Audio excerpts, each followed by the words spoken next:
Hello, I am Janice Allen Jackson, and I welcome you to the June 11th edition of Local Matters, a show designed to make you a more confident voter and a more engaged citizen. As always, today's show is brought to you as a service of my consulting firm, and that is Janice Allen Jackson and Associates, where we provide services to local government and nonprofit organizations. If you would like to learn more about me or services provided through the firm, please go to my website, which is janiceallenjackson.weebly.com. And if you haven't already, we invite you to subscribe to our YouTube channel and to follow us on Facebook and Instagram. Again, we are the Local Matters Podcast of Georgia, and we have a great episode today to prepare all registered voters in Georgia for the June 17th Public Service Commission elections. Local Matters family, it is very important at this time of the year because we actually have an election on June 17th. I think that many times these off year, off November sort of elections catch people by surprise, which I think is what has happened this year as well. But in order to help you get prepared for that, we have asked Mr. Patrick King II, who is a Georgia policy advocate for the Natural Resources Defense Council, to come in and talk about what the Public Service Commission is and all of that kind of stuff so we can be prepared for this election. How are you doing today, Patrick? Janice, I am doing great. So happy to be here. And what's up, Local Matters fam? Nice to meet y'all. Thank you so much. Sounds like you've done this a couple times, right? We were just talking offline, but I was on radio too for a bit. Okay, all right, very good. I'm glad you're comfortable with this environment. Stuff though, before we start talking about the Public Service Commission and the Integrated Resource Plan and the hearings and all that's going on right now, I'd like you to tell our listeners a little bit about yourself. I happened to find your name in an article in the Augusta Chronicle, and I decided then that you would be someone who would be an excellent guest for us to help inform our listeners. But if you could tell us a little bit about you and the Natural Resources Defense Council, that would be really helpful. I'd be happy to, and I know it is a bit of a mouthful, but hey, y'all, my name is Patrick King II. I'm the Georgia Policy Advocate at the Natural Resources Defense Council, NRDC. And in my role, I engage in the Georgia legislature and in utility dockets such as the Georgia Power Integrated Resource Plan that's going on right now. Our organization has been around since 1970. And essentially, we were formed as a nonprofit of environmental lawyers, just formed to defend the environment and be a voice for the environment. So primarily, early on in our history, we mostly just litigated different cases at the federal and state level. Some of them folks may even have heard of as it relates to the Clean Air Act and Clean Water Act, in addition to other landmark cases from the 1970s. Today, we work in 3 different countries. We have offices in China, India, and throughout the United States, working to protect the environment, human health, and a myriad of other things that contribute to people living healthy and fulfilling lives. And I am based in Atlanta, Georgia. This is basically an international organization. Do you all have a presence in every state in the U.S. or is Georgia special? Georgia's a little special. Georgia's like one of our 15 states out of the 50 that are very special. So we have offices, we have 5 offices across the country. I'm a remote, but I'm here based in Georgia, and we have around 15 priority states that we work in addition to federal advocacy that kind of covers the other states. Tell me, are there things happening in Georgia that make us one of those 15? Is there something distinct about us, or how did that happen? I could go on. There's so many different things. Specifically, as it relates to energy, Georgia is the 7th in the nation as it relates to installed solar energy. It has one of the top 10 economies. There have been significant investments in electric vehicle manufacturing in the state, thinking about the Hyundai plant down in, Bullock and Bryan County. I could go on. But yeah, Georgia just makes a lot of sense for our organization to work in addition to my being here. Okay, all right, very good. So now you mentioned litigation earlier. Are you an attorney? I am not an attorney. Okay, all right. Policy advocate. So just tell us, a lot of times we have younger listeners too. What does a policy advocate do all day? This is one of my favorite questions because every day looks a little bit different for a policy advocate. So during the top part of the year, Janice, as you probably know, Georgia has a 40-day legislative session that typically runs from January till early April. So during that first three-ish months of the year, I'm down at the state capitol. I'm working to introduce good bills and defending against, let's say bills that don't make life better for average Georgians, right? Right now, what I'm engaged in is something known as the Integrated Resource Plan, which is a long-term plan that Georgia Power is required to submit to the Public Service Commission every 3 years. And this plan basically just states, hey, Public Service Commission, in the next couple of years, we think we're going to need this much electricity. And in order to meet that need, we're going to need to build X number of resources to meet the need. So right now, that's what I'm engaged in addition to doing some very interesting research as it relates to a bill in the legislature right now around community solar, different economic analyses. So it kind of just, it runs the gambit of different hearings and legislative sessions that are taking place in addition to kind of research that I think would be beneficial to other clean energy advocates, other elected officials, and just the public at large. Thank you for that. And does the NRDC, Natural Resources Defense Council, do you all have a website or something where if people wanted to get more information, they could go look that up? We do, and I believe it just would be nrdc.org. All right. Thank you so much for that.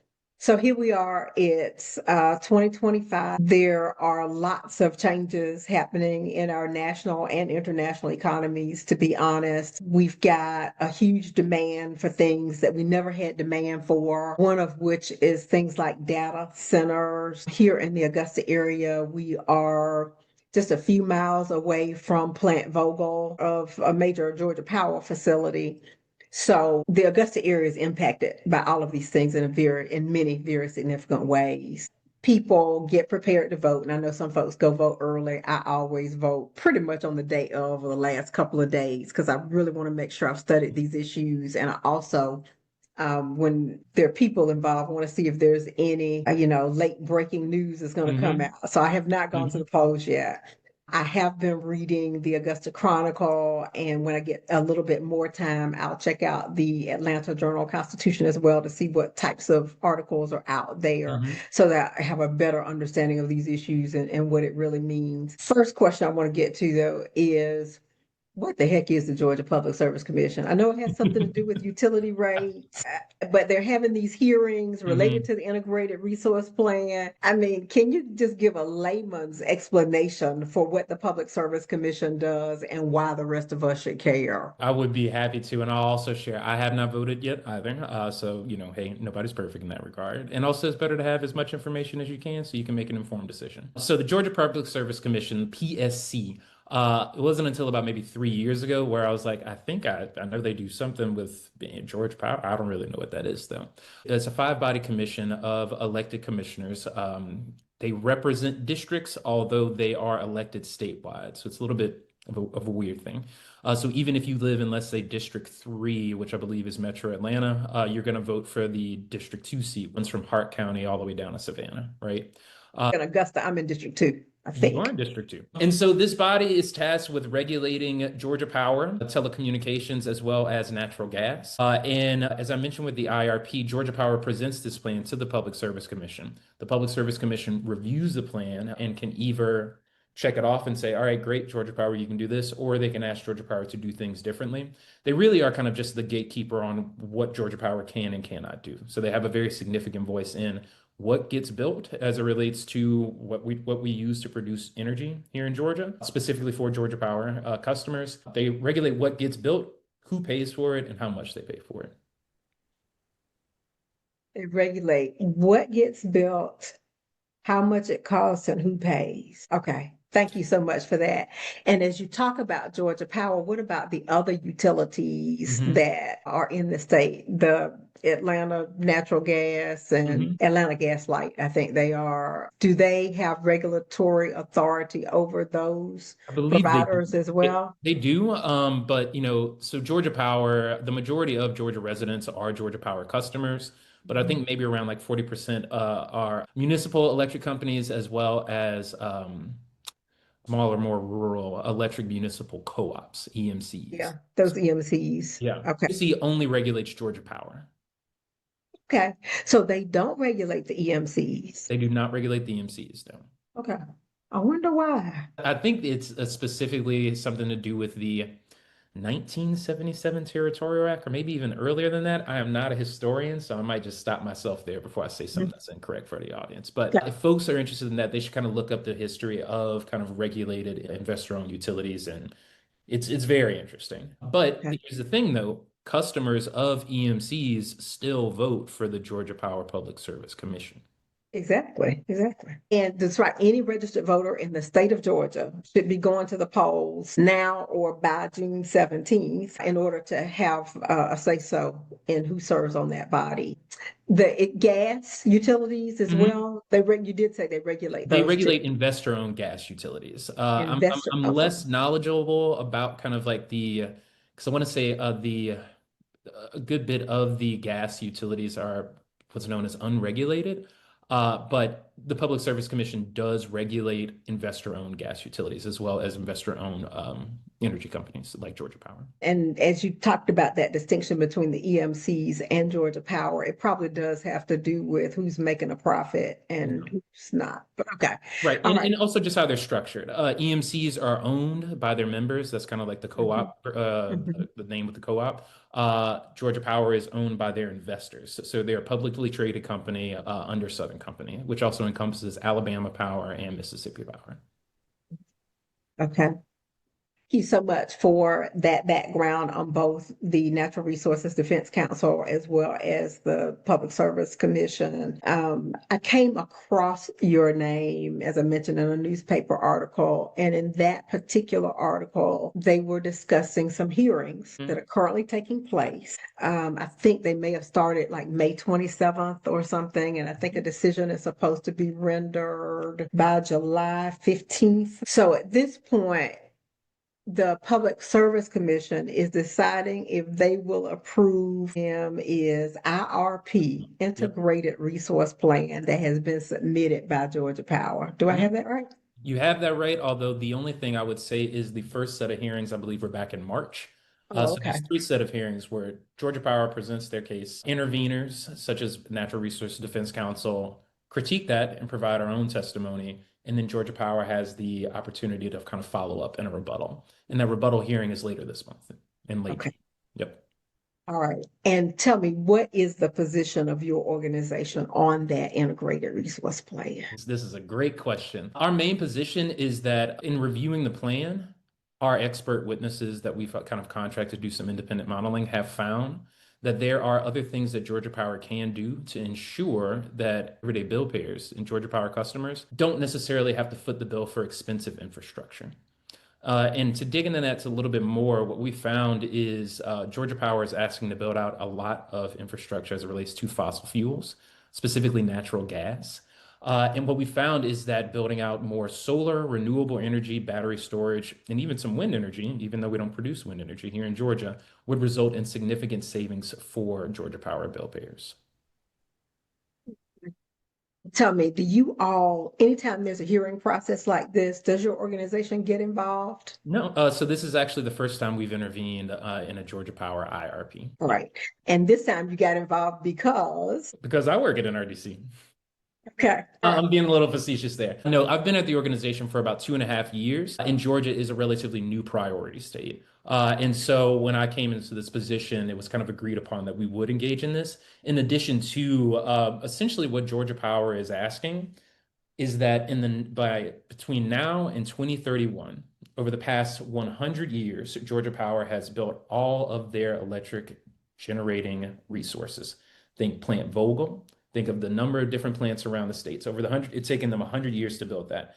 And what they're saying right now is by 2031, they need to double that amount of energy in order to accommodate what primarily is being driven by data centers coming to the state.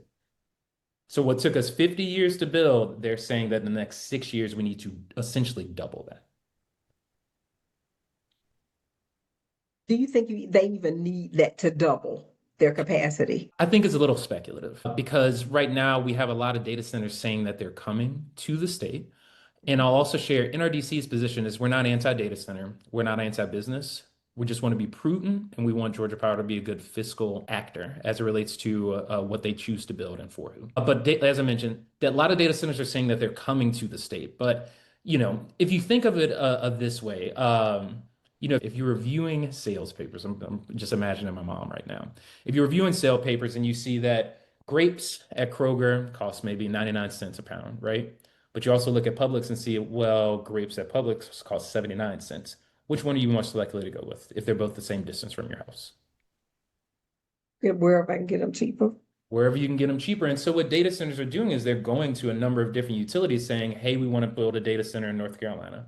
We'd like to build a data center in South Carolina. We'd like to build a data center in Georgia. You want to be a good sponsor of your own money, right? And so you're going to go with whoever gives you the best deal. The thing to know is it takes a while for these data centers to be constructed. We're talking massive facilities, right? It takes them a while to be constructed. And even then, it takes them a while to, once they're fully constructed, to come online. And so what they're doing is shopping around for the best deal, but what Georgia Power is doing is including them in the amount of energy that they need to build to accommodate those data centers. But there's nothing that necessarily says those data centers will come to Georgia versus somewhere else.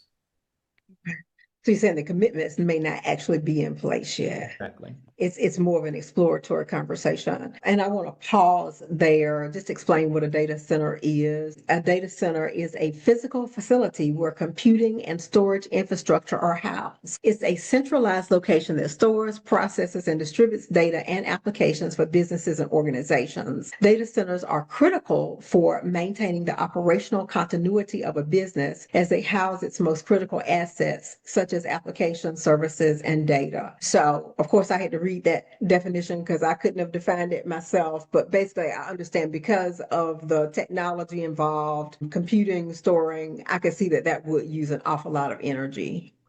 Use awful lot of energy and also use awful lot of water. So what you can imagine is just a huge warehouse facility with computers just stacked on top of each other, right? As you can imagine, the amount of energy that they're using, they get hot. So they also have to use a lot of water to make sure that they don't overheat and stay cool. Okay. So are these, and I've seen some cities in my consulting life, I've seen some cities say, we're getting all these data centers and they think that's bad. And the reason they think it's bad, I guess, is because the drain on your natural resources, Mhm. water resources. Honestly, it's really different on the person and what you value, right? Yeah. Like for some folks that have data centers that are in more suburban and rural communities, they view this as something that disrupts that way of life, right? Wherein they clear cut, 100 acres worth of trees that are right near your home that could potentially result in, soil runoff and stuff like that and erosion on your property if it rains. But yeah, as many people as there are on the planet, there's many reasons as people why might they be for or against data centers. So. And this is not a value judgment on those. I'm just trying to give some Yeah. context for Yeah. our listeners there. So Yeah. data centers may or may not be coming based upon what your research Mhm. shows. And Georgia Power is attempting to prepare for that Mhm. in a way that you believe doesn't rely as much on solar energy as maybe it should. Well, it doesn't rely on what is the best cost for Georgia Power and the best cost for Georgia Power ratepayers. I was going to say that's why your organization has decided to do that research and provide Right. testimony to these Exactly that. hearings. Okay. Exactly that. All And right. again, in our testimony, we mentioned the speculative nature of data centers, right? Where they are shopping around for the best deal, as anybody would, right? If you're about to spend several billion dollars, we're talking about, 99 cents pound of grapes. They're talking about billions of dollars, right? You want to be smart with where you choose to spend that money. And it's not necessarily that, just like from a pure environmental standpoint, Georgia Power should just build as much solar as possible. That would be great, but also as it relates to transmission lines, available land, time it takes to build those things, that's not necessarily the most feasible thing. But in the rush to accommodate what they're thinking of as how many data centers are going to come to Georgia, they are, in my opinion and in our expert witnesses' opinion, they're not necessarily being the best fiscal stewards with their money, which Georgia Power bill payers will be on the hook for in the event that these data centers don't come. So could lead to an overbuild. All right. Mhm. Thank you for explaining that. I will, and I'll ask my listeners to as well, stay on top of the news here. It may Mhm. be buried further back in your newspaper or in the TV stories, but please pay attention. I also believe that they can go on YouTube because the Georgia Public Service Commission has a YouTube channel. So if we wanted to, we could actually watch some of those hearings there. to see Absolutely. what's going on and watch when those decisions are rendered. Since I haven't voted and you haven't voted, tell us what factors you will Mhm. consider when you decide who you want to represent you on the Georgia Public Service Oh, Commission. Janice, you're just getting right into it. But before I answer that question, I will say, this is a governmental agency, then an elected body that a lot of folks really don't think about in their day-to-day lives. But I guarantee, especially if you were a Georgia Power customer, there is at least one day out of every month you care about Georgia Power and your bills, and that's when the bills are due, right? So if you pay bills in the state of Georgia, you have skin in the game in this election. And what we're talking about is, again, like the case here, in the last 3 years, bills have gone up on average $43 a month. So from where we were 3 years ago to where we are now, I mean, and again, if anybody listening has had their bills get cheaper in the last couple of years, please let me know. But that's what we're talking about right now. If you pay bills in Georgia, you have skin in the game as it relates to the Georgia Power Service Commission election. That's my PSA. But as it For relates that to too. Thank you for confirming. It's not just my imagination. That bill really has gone up. on average, if you are a Georgia Power customer, your bill has gone up $43 a month in the past 3 years. And I'll also share something that y'all might not know that I find to be crazy is of the five public service commissioners, none of them are Georgia Power customers. Really? I had never heard that before. So the commission that regulates Georgia Power, none of them pay Georgia Power bills. And I can't help but imagine that on average, all of their bills are cheaper than our bills.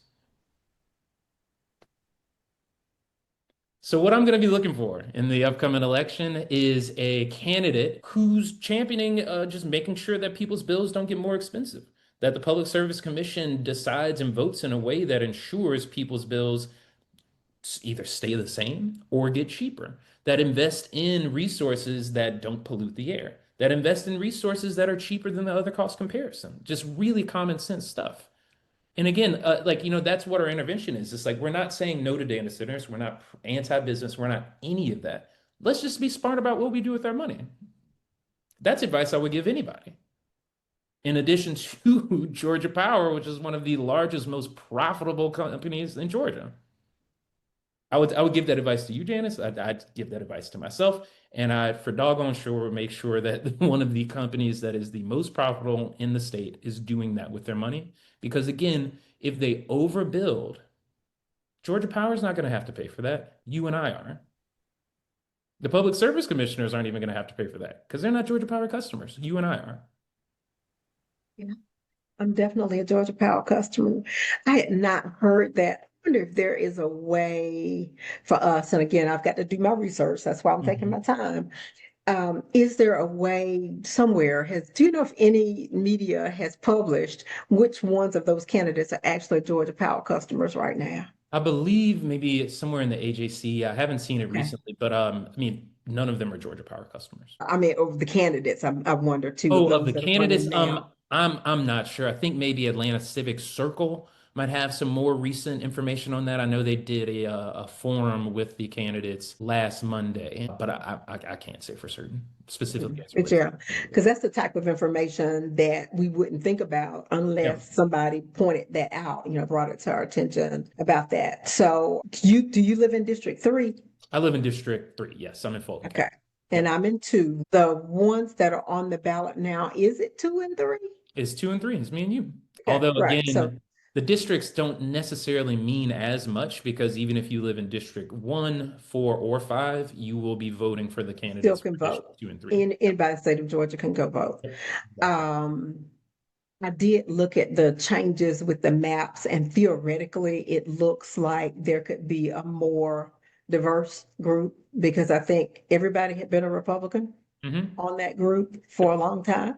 Yep. I want to say for like So, maybe 20 years or something like that. uh, so the chances of getting a more diverse group, politically diverse group of commissioners seems more likely with the new maps. But because, as you said, everybody votes, who knows if that's really Hmm. going to pan out? Yep. I mean, honestly, it really does just depend on turnout. It depends upon voter turnout Yep. in those districts in 2 Yep. and 3. It depends on voter turnout statewide. Yeah, say right, right. Well, what I'm hoping is that in particular, those of us who are Yeah. in those districts will go out. We have a few minutes left. Is there anything else you want to share with us? Anything else you think we need to know as we think through this race and as we Mhm. think through the role of the Public Service Commission and how we should get engaged with that? Yeah. I mean, if I could leave folks with anything, it's just again, this is a publicly elected body. If you are a Georgia Power customer and you are satisfied with how much you're paying for your monthly bill, then good for you. I'm happy for you if you're satisfied.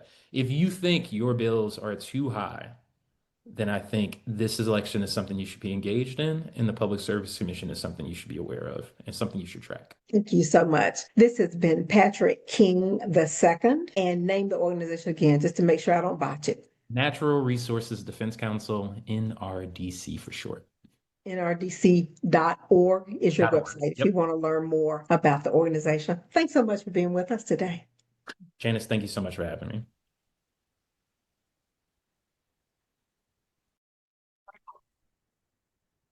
I certainly hope that you are now more informed about the activities of the Georgia Public Service Commission based upon our dialogue with Patrick King. In order to get prepared to go to the polls, I want to provide some additional information to you. I have actually taken this directly from the website of the WABE, which is a nonpartisan source of information. Their coverage is made possible through a partnership between WABE and GRIST, GRIST, a nonprofit environmental media organization. Again, we'll go over in brief terms what the role of the Public Service Commission is. I will give you the names of the individuals who are actually running for office. I will also post this information on the Facebook and Instagram pages of the Local Matters podcast so that you can go back to it if you want to read through it in detail as you prepare to vote. Of course, early voting has been underway now for a couple of weeks. There are 2 seats on the Georgia Public Service Commission that we discussed with Patrick, and that group regulates and has the final say over the rates and energy plans of the state's largest electric utility, which is Georgia Power. This year's PSC election comes with added scrutiny because it's been nearly 5 years since the last election. And in that time, Georgia Power bills have increased repeatedly with the current commission's approval. It's also the only statewide race on the ballot this year. Elections for the Public Service Commission have been canceled for the last 2 cycles because of a voting rights lawsuit challenging the way the elections are conducted, meaning 3 commissioners have continued to serve and vote on key issues without facing voters as originally scheduled. 2 of those commissioners, Republicans Tim Echols and Fritz Johnson, are on the ballot this year. Candidates for the commission have to live in designated districts. The districts in this election include one covering a swath of East Georgia, including Augusta and Savannah, and the other covering the 3 metropolitan Atlanta counties of Clayton, DeKalb, and Fulton. But all Georgia voters elect the commissioners, meaning any registered voter in Georgia can vote for both seats on the ballot, regardless of where they live.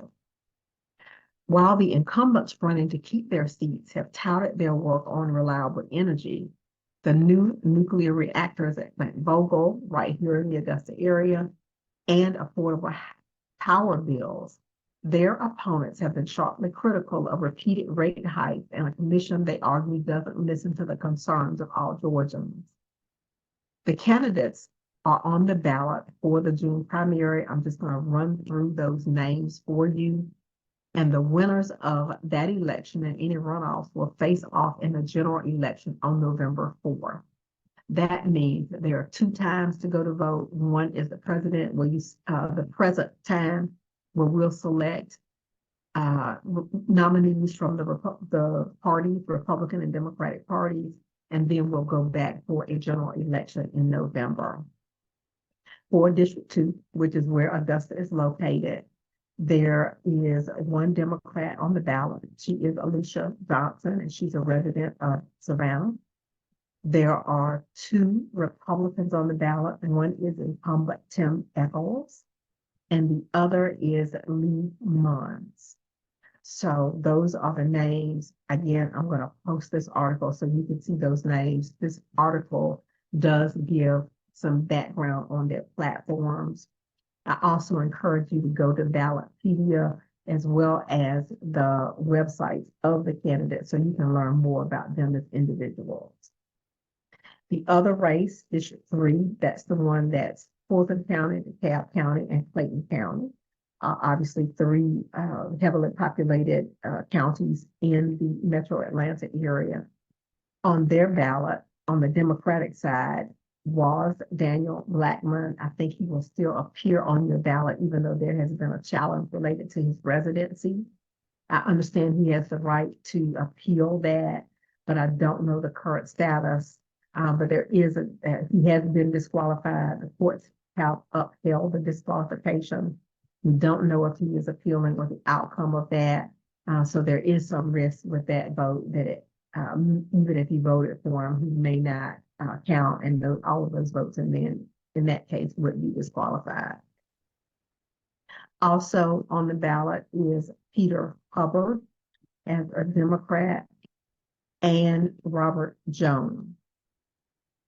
In that area, also Keisha Sean Waits is on the ballot. So there are 1, 2, 3, 4 Democratic names that will appear on the District 3 ballots. But again, it doesn't matter. Even if you don't live in District 3, you can still vote. On the Republican side for District 3, there is incumbent Fitz Johnson, and he appears to be the only candidate on the Republican side. So if you're voting Republican, you really don't have a choice for District 3, but you do have a choice for District 2. Again, we're going to place this information and other resources on the Facebook and Instagram pages of the Local Matters Podcast of Georgia. I know this election is something of a mystery to the vast majority of Georgians. We expect, therefore, to have a pretty low voter turnout. But I hope between the conversation that we just had with Mr. King, this information from the WABE website, as well as other resources that we're placing online, you will feel like you're better educated, make a good choice for yourself in this election. Thanks so much for being part of our Local Matters family.